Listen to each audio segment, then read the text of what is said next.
اب جب ہم کہتے ہیں بھئی واسطے وسیلے اور وسیلے واسطے کو مانو، عقیدہ رکھو، برکت اٹھاؤ، مگر انہیں مسبب نہ جانو، ان پر توکل نہ کرو، مسبب اللہ ہے، دینے والا اللہ ہے، اللہ کی توحید کے سامنے پردہ نہ ڈالو، واسطے وسیلے بھی مانو مگر توکل تکیہ استمداد میں اللہ کی ذات پر رکھو۔ جب ہم دھیان اللہ کی طرف کراتے ہیں تو ہمارے دوسرے یار لوگ کہتے ہیں یہ تو وہابی ہیں، یہ کیا ہے؟ وہابی ہیں، اللہ کی بات کرتے ہیں زیادہ، توحید کی بات کرتے ہیں، انہیں توحید کی بات زیادہ پسند نہیں آتی، الا ماشاء اللہ، میں بار کہہ رہا ہوں سارے ایسے نہیں ہیں، مستثنا اہل علم اہل فہم وہ یقیناً ہے مگر وہ تعداد میں کم ہوتے ہیں۔ عوامی رجحان جو ہو گیا ہے امت میں اس کی بات کر رہا ہوں، عوامی واعظ، عوامی خطیب، عوامی مقرر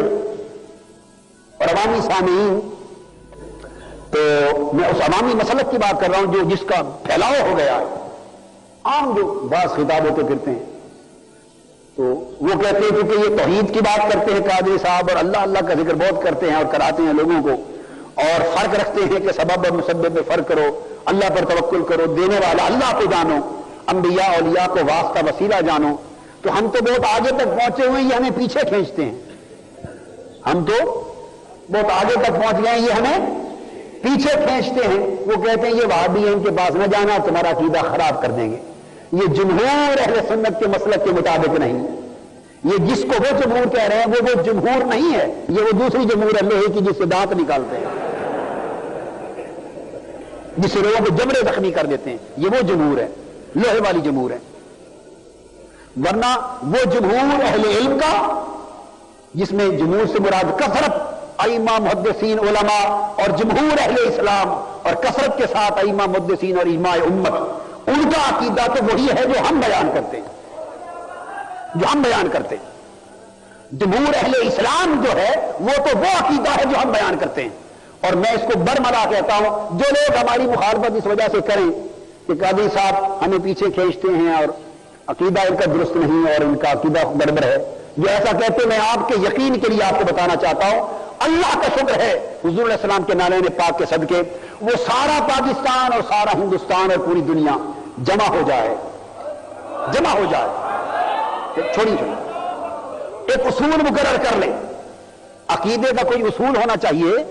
یہ دبر گسونی ہوتا ہے، سنی دبر گسونی، یہ تو کوئی بات نہیں نا کہ ہم سنی کو دبر گسونی بنا دیں، سنی تو اونچا عقیدہ ہے، اہل سنت والجماعت کی ایک علامتی لفظ تھا، یہ تو کتاب و سنت کا عقیدہ ہے، صحابہ کا، اہل بیت کا، ائمہ کا، اولیاء کا، علماء کا عقیدہ ہے، تو سنی اس کا علامتی لفظ تھا، ہم نے تو اس کو اس تصور سے ہٹا کر جو منشا میں آیا وہ در دیا، کہا یہ سنی ہے، تو ہم نے تو سنی کو دبر گسونی بنا دیا، جو در دیا، جو گسون لگا دیا وہ عقیدہ بنا دیا، اور جس کو چاہا وہابی کر دیا، جس کو چاہا سنیت سے نکال دیا، جو چار جماعتیں پڑھ کے آ جاتے وہ بھی ٹھیکیدار ہے سنیت کے، جس کو چاہیں سنیت میں داخل کر دیں، جس کو چاہیں خارج کر دیں، جیسے داخلہ خارجہ رجسٹر پرائمری اسکول میں پڑھا ہوا ہوتا، یہ نکل گیا یہ داخل ہو گیا، رسالے لکھتے ہیں اور انہیں آ جاتا ہے یہ سنیت سے خارج ہو گیا، تم کو کس نے ٹھیکہ دیا؟ جیسے یہ تعمیر کا ٹھیکہ کسی ٹھیکیدار کو دیا جاتا ہے، ان لوگوں نے کہاں سے ٹھیکہ لیا کو ہمیں بھی وہ جگہ بتاؤ، یہ سنیت کا ٹھیکہ کہاں سے ملتا ہے، کس نے تمہیں اتھارٹی دی ہے کہ قادری صاحب کو یا فلاں کو یا فلاں کو یا فلاں کو یا کسی کو جو چاہو سنی بنا دو، جو چاہو نکال، بڑے بڑے تھے تم مستحق کریں گے تو نہیں، میری بات آپ سمجھ گئے نا بات، تو چونکہ فلاں بڑی ہستی کا بزرگ ہے، فلاں بڑی ہستی کا تو نام بھی ہمارے سر آنکھوں پر، مگر چونکہ ان کی اولاد سے ہے تو ہر کوئی کسی نہ کسی اولاد سے، ہر کوئی کسی نہ کسی اولاد سے ہے، یہ کیا بات ہوئی؟ یہاں کتنے سادات پھرتے ہیں وہ سب حضور علیہ الصلوۃ والسلام کی اولاد سے ہیں، اور پتہ نہیں کیا کیا حال ہوا پڑا ان کا، وہ کہیں میں چونکہ آل رسول جب جو فتویٰ میں میرا، تم چونکہ کسی ولی اور عالم کی اولاد ہو تو تمہیں سنیت سے نکالنے کا اختیار ہے، تو میں تو رسول کی اولاد ہوں، پھر مجھے تو اسلام سے نکالنے کا بھی اختیار ہونا چاہیے، تو سید تو یہ کہے گا پھر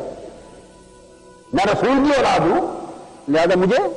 دین میرے نانا دین لائے لہذا مجھے اختیار ہونا چاہیے آل رسول کی وجہ سے، جس کو چاہوں اسلام میں رکھوں، جس کو چاہوں نکال دوں، یاد رکھیں اسلام پر کسی کی اجارہ داری نہیں ہے، یہ صرف اللہ اور اللہ کی رسول کی کا اختیار ہے، اللہ اور اللہ کے رسول کا اختیار ہے، جو رسول کی بات مانے مسلمان، جو نہ مانے کافر. بس رسول کے بعد یہ کسی کی اتھارٹی نہیں ہے. باقی لائق احترام، لائق عزت، ہم ان کے جوتوں کی خاک آنکھوں کو سرما بنانے والے. ہمارے اکابر صحابہ کرام سے لے کر ہمارے ائمہ اور مشائخ اور اولیاء بزرگوں تک ہم ان کے جوڑے نالین اٹھانے والے، ان کے جوتوں کی خاک کو سرما بنانے والے. ادب، احترام، تکریم اپنی جگہ، مگر شریعت اور دین کا اصول اپنی جگہ. ایک بات ذہن میں رکھنے، یہ ہم نہیں مانتے کسی کو کہ جو کہ فلاں کی اولاد ہے، فلاں کا بیٹا ہے، لہٰذا اس نے فتویٰ دے دیا سنیہ سے خارج ہے. یہ بات اس نے اس کو خارج کر دیا، یہ اس کو خارج کر دے گا. ہماری تو اللہ کا شکر ہے کہ عادت نہیں ہے کسی کو خارج کرنے کی. ہم تو محنت سب کو داخل کرنے کی کرتے ہیں، خارج کرنے کی کرتے ہی نہیں.